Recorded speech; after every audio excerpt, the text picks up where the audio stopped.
May we hear these words with our hearts and our minds as much as our ears. I'm going to introduce the mission grant themes for 2019. They are hunger and homelessness, as they've been in the past. But our new commitment is to the opioid crisis / substance abuse / mental health. Over the past year, I've been examining my personal faith journey, especially at this time in my life. As I get older, it takes a little bit more time to look back. And one of the questions I asked myself was, over the past 40 years, have we people of the Christian faith done ourselves a disservice? And what I remember is that as I was growing up, what I remember most about the sermons in those days was that our pastors regularly preached from the Old Testament.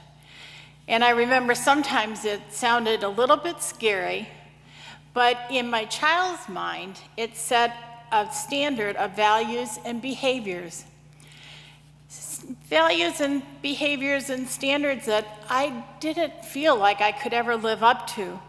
And yet, if I didn't try, there would be dire consequences. There were some comforting stories. David, the shepherd boy, facing off against Goliath, or Daniel and his friends in the fiery furnace, or the story of Ruth's dedication to her mother-in-law, Naomi. There were also stories of dire consequences. David as a king who succumbed to the beauty of Bathsheba, and he was entranced by her. And so he sent her husband, Uriah, to the front lines in battle, and with instructions to put him in the front of the line and certain death. This morning, our Old Testament lesson is from the book of Isaiah. God spoke through Isaiah to confront the people of Israel. Over the years, they had become addicted to the false promises of idolatry, developed self-destructive patterns of behavior that included oppressing the poor, accepting bribes, and lying to get what they wanted. Although repeatedly confronted by Isaiah, they refused to admit their sins and blamed God for their suffering. The book of Isaiah has two parts. The first, chapters 1 to 39, are dominated by a message of judgment. Time and time again, the people of Judah were threatened and were eventually crushed by the rising power of Babylon. We're going to look at chapter 54 in the second half of Isaiah. The second part of the book of Isaiah is dominated by a message of hope. The Lord Almighty is his name. He is your Redeemer, the Holy One of Israel, the God of all the earth. Under Old Testament law, if someone lost their freedom or their property or a spouse because of a disaster or a debt, the next of kin was looked to as a redeemer. If a person lost their property because they were unable to pay, the redeemer bought it and returned it to the original owner. If a woman lost her husband, the Redeemer would marry her and provide protection and love.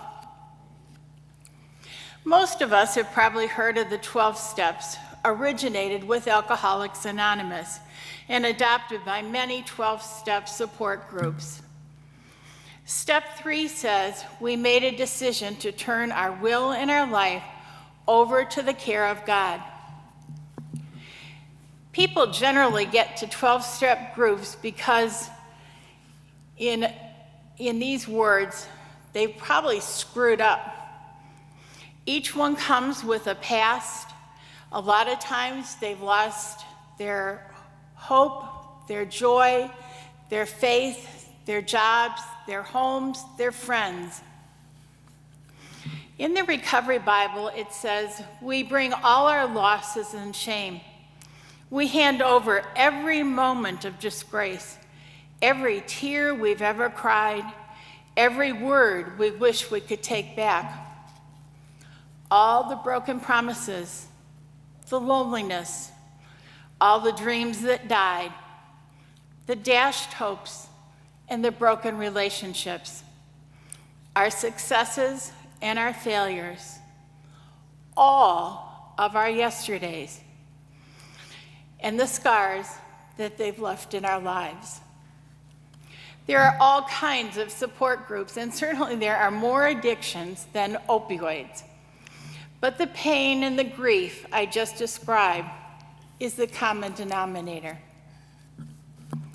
Any addiction wreaks progressively worse consequences. And like a mental health disorder, addiction is an equal opportunity disease.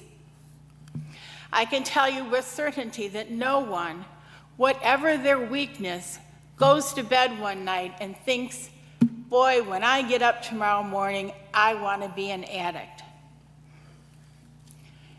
Opioids include prescription pharmaceutical drugs like Tylenol No. 3 or oxycodone, which have been routinely prescribed for years to help manage pain after surgery or after a dental procedure.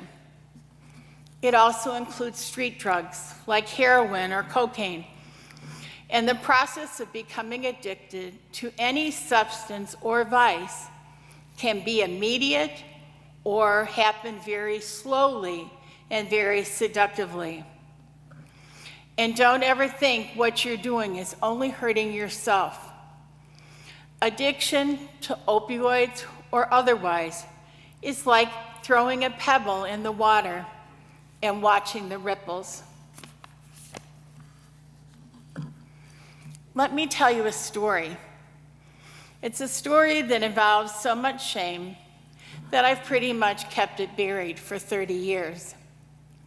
My first career was as a licensed practical nurse, and I walked away from that career after admitting an addiction to prescription medications.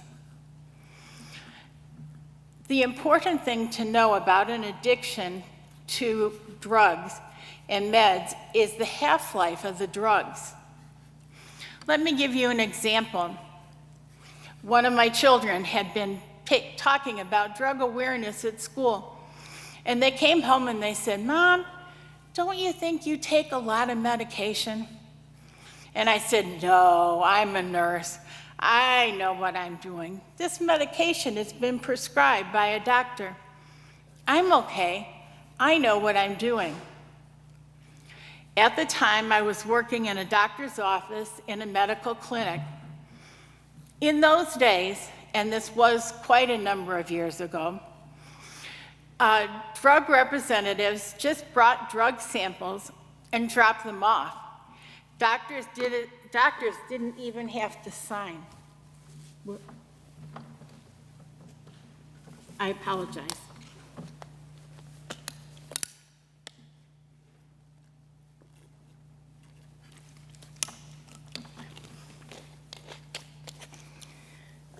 The fact was that I took one pill on one day and one the next, and I always had some opioids in my system. If you had a headache at work, it was easier to find 2 Darvocet or 2 Furacet or 2 rather than 2 plain aspirin. And I was finally confronted and given an opportunity to go into a 28-day treatment program. That's where I learned about the half-life of a drug. You see, I wasn't taking huge quantities of any medication at any one time. One day I might take a Darvocet, and the next a Tylenol No. 3, and maybe the next a Furacet. I thought you had to be on street drugs to be an addict, but that's not true. The fact that I took one pill one day and one the next and one the day after, as I mentioned, meant that I always had some amount of opioids in my system. There were professional consequences, but eventually I had an opportunity to return to nursing, and I chose not to do that. There were just too many ripples. I am proud of our congregation working to be a presence in the Elgin community where, number one, it's okay to ask for help fighting an addiction, whether opioid or otherwise, whether yours or someone you know. It's a long, hard battle. Second, we're trying to find ways to support healing from an addiction. And now let us reflect for a moment on the lesson from John. This woman was caught in the act of adultery and brought to Jesus, and according to the law, she should be stoned. In bringing the woman to Jesus, the Pharisees were trying to set a trap, but Jesus doesn't fall for it. Instead, he confronts the group and invites anyone in the gathering without sin to throw the first stone. It's part of our human frailty that we so easily judge another person. It would be easy to walk out of church this morning thinking, I'm sure glad I didn't have her problems and I'm not an addict. But in your heart, you would know that you have some weakness, whether it's a vice or an addiction. I never wanted to develop an addiction. I wanted even less to ever share this with anyone. My hope is that in sharing my story, it will help our congregation put a face to the name of an opioid crisis. We're not going to see people walk into the church or walk into our services with the word addict tattooed across their forehead. But we will see the shame and the pain when we look them in the eye. As part of our mission to address the opioid crisis, we hope to plan several events, some of them through Live Love, including bringing in a speaker, but there'll also be a variety of activities that will include inviting people from the community. A presentation and an ongoing access and training on the use of Narcan is one of our first priorities. Narcan is a medication that, when administered immediately after an overdose, can reduce the impact of the opioid and save lives. There are several presentations planned, one on trauma-informed care. Often people get started on the road to addiction because they're trying to block out the pain of the lasting effects of trauma. Hopefully we'll have a panel including a person in recovery, and I hope to have a psychiatrist that specializes in treating addiction and substance abuse, where attendees can ask questions and get reliable information. If you have related topics that you would like for us to consider, please let me or another member of the Mission Outreach Committee know.